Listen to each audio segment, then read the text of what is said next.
We want you to know that these areas that we're going to mention are areas for you to look out to, because that is why some people give up hope. And what this does is, I promise you, no one doing this has ever spent more money that's in the envelope. These expenses don't come out of nowhere. We just don't think about it and provide for it. Budgeting is the cornerstone of financial planning. But people struggle with it at the start. The struggle is real. They often fail at budgeting or give up hope that it actually works after 2-3 months of trying, because there's just too much resistance. But so why is it? Why is it that there's this resistance? Why do people give up hope? Why is it that it fails? Well, today we're going to list some reasons as to why budgeting fails. And maybe it would help you improve your budgeting as well. So welcome back to Understanding Money. This is a podcast where we exist to empower people towards financial freedom with hope for the future. My name is Martin, and this is my co-host Ruan, who you'll see very soon. Just a quick note before we start: we work really hard to produce valuable sub 20-minute episodes every second week. And if this is valuable to you, you like listening to it, you like the content, please share it. Please like and subscribe. We've got an algorithm to work with, but ultimately we want to get this content out because we know the message helps people. And that's what we want to do. We really want to help people. So if it has helped you, help us by helping others. That would be appreciated. But let's get into the episode. In the previous episode, we discussed the practical setup of a budget. We went through step by step each area of the budget, each priority, how to set up your own budget. And for many of you, this might have been the first time where you actually built a budget, where you saw all of your expenses, where you saw all of the payments that went out. But today we're going to discuss the areas why it might fail, so that maybe you are in an area of being discouraged because budgeting isn't working for you. So this will definitely help you, but maybe you're just starting out, still feeling quite encouraged about it. We want you to know that these areas that we're going to mention are areas for you to look out to, because that is why some people give up hope. But we know it works. It stands the test of time. Planning helps you reach your goals. Without a plan, there's no goals being reached. And for us, we've seen it work. There's no better way for us to manage our money without a budget. So let's get into it. Firstly, people are unrealistic. They usually start off their budgeting journey having read some finance book or heard from someone about the 80-10-10 principle, or the 50-30-20 principle, where you spend 50% on your needs, 30% on wants, and 20% on savings. There's many different principles and frameworks and ways of doing when it comes to budgeting, but often people are left confused. The hard truth is, in South Africa, for many people, fixed cost and debt repayments can pretty much make up about 60 to 70% of your budget. So a lot of these frameworks or rule books that you've heard of might not apply directly to your budgeting journey.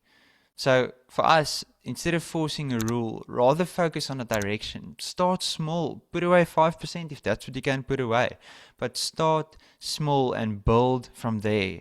Focus on reducing your fixed cost over time, controlling your variable spending, and then increasing your savings rate gradually as time and opportunity allows. The solution is to shift the goalpost away from perfection to progress, to getting better, because that was our story as well. Starting off in a way that you're sort of half cautious and confused about how it actually should work, and over time you gain confidence in it. And that's why it's so important to just get reps under your belt. Start by seeing how much you actually spend on certain items, and then drastically over time you'll be able to control and manage your finances much better. 100%. I think secondly, the big problem that we're seeing is it's just way too easy to swipe that plastic. And what then happens is you can't follow your budgeted plan.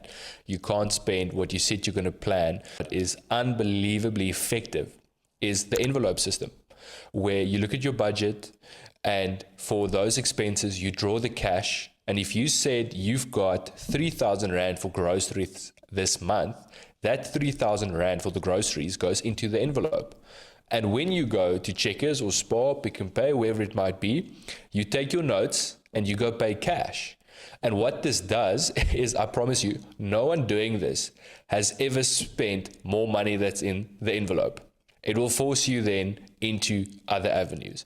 So putting the cash in the envelope, categorizing it, having the envelope for the fuel, for the groceries, and so forth, will get you away from swiping the plastic, getting to the end of the month and going, where did all these expenses come from? And this forces you to prioritize. If you overspend on one item, you'll definitely feel it somewhere else as well. Thirdly, people start off budgeting and it's going well. They're spending their money, they're trying to get a hold of their finances, they're starting to cut out some things, and then suddenly they get bombarded with expenses out of nowhere. Now, these expenses actually don't come out of nowhere. It's because people don't budget for irregular expenses or annual expenses, the non-monthly things that you don't think about every month. Your car service, tires that need to be swapped around, or the new tires that you need to get. Annual subscriptions that you don't think about, birthdays, holidays. These things often bite you in the bum because you don't think about it. But provision still needs to be made for it. We don't want to be going into debt just because it caught us by surprise. One thing we do, my wife and I, we know every January we need to service our car. So about 3 to 4 months before the time, we start saving, putting money away, because we know what the service cost, but also there might be some expenses over and above for something that broke or needs to be replaced. So we make sure we budget and provide for that. For holidays, same thing. About 3-4 months before the time, we start putting money away. That's why it's so important to actually have that budget meeting every month.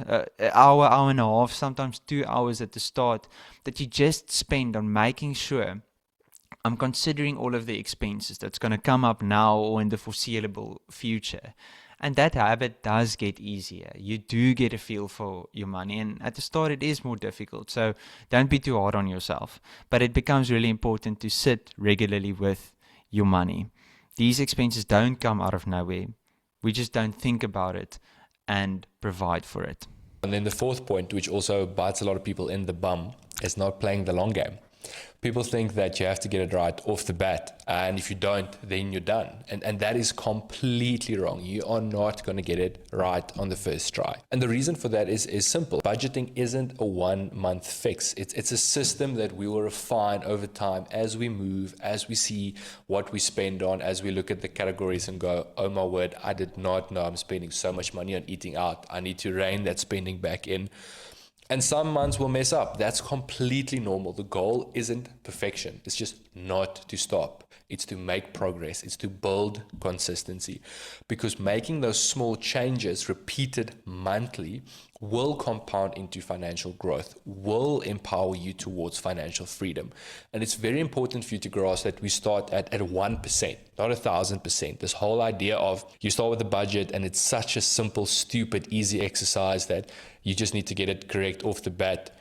It's not possible to do that. So now you do it, you get it wrong, and then you go, well, it's not for me. It's just easier to ignore. That's the worst thing you could do.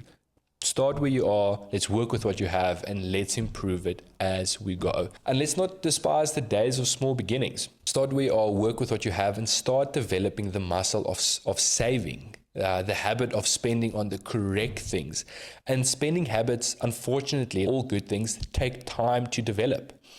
So start simple, track the spending, make adjustments, make progress. Fifth, people don't track their spending. They maybe sit down at the start of the month, they make their budget, they have their plan, but never look at it again. Or at the end of the month, they are maybe just too lazy or don't really want to track where their expenses went. You just sort of go by the bank balance.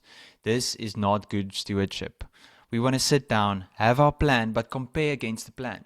I am a financial manager for a small business, and we cannot operate with only our actuals. We have to compare our actuals to our budget. Vice versa, we can't only operate with a budget because that's not reality.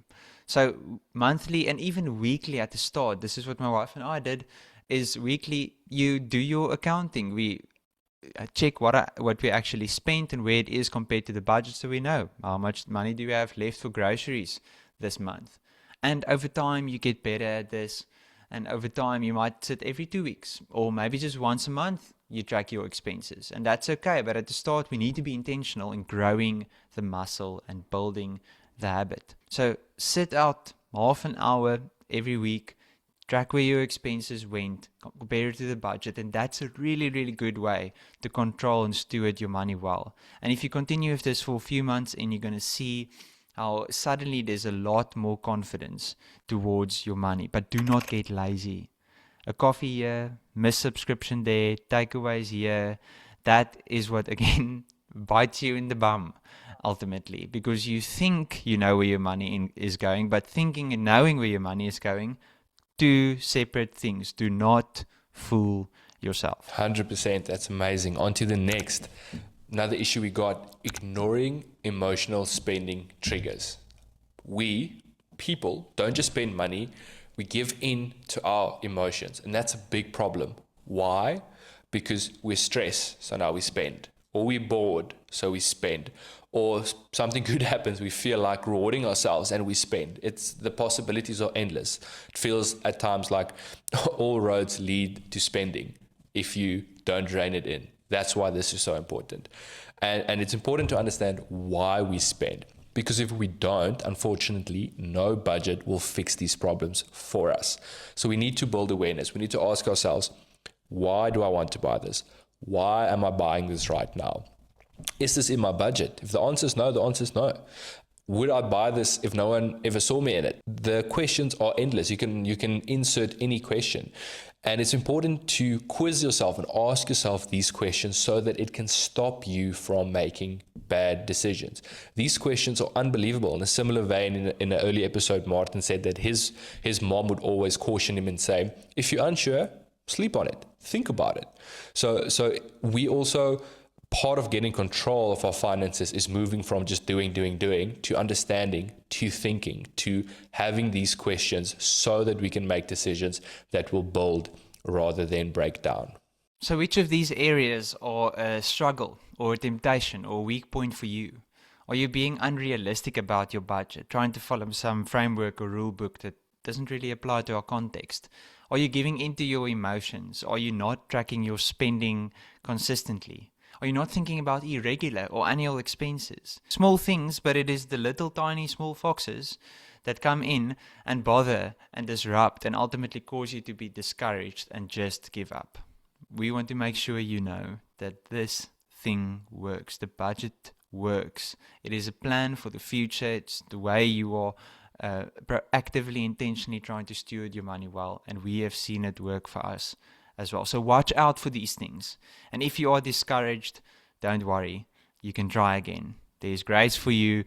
Pick up the pen, open up that laptop, and try that Excel again. Use the template we shared in the previous episode and try again. Even mail us if you're struggling. That's okay. Let us help you through it. But this is ultimately how you're going to take control of your money, take control of your future. So if you enjoy this, share it. If you have any questions, any topic you'd like us to discuss, mail us. The link tree is down below. Comment in the comment area so that we can see what you think about it and what your questions are. We love to hear your feedback. But for now, on to the next. Cheers.